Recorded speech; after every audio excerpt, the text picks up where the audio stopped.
Да, рассказывай про костер. Нормально выглядит? Отлично. Что ты знаешь? Расскажи, что ты знаешь о костре. Да хули об нем знать вообще. Костер есть костер. Угу.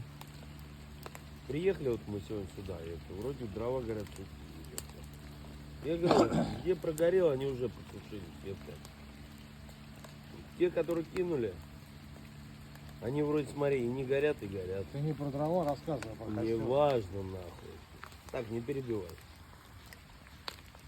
Короче, полусырые дрова горят дольше. Это раз. Пусть огонь будет не такой большой.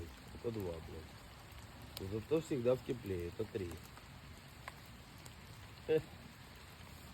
Сука. Че еще статей не надо? Выключай нахуй.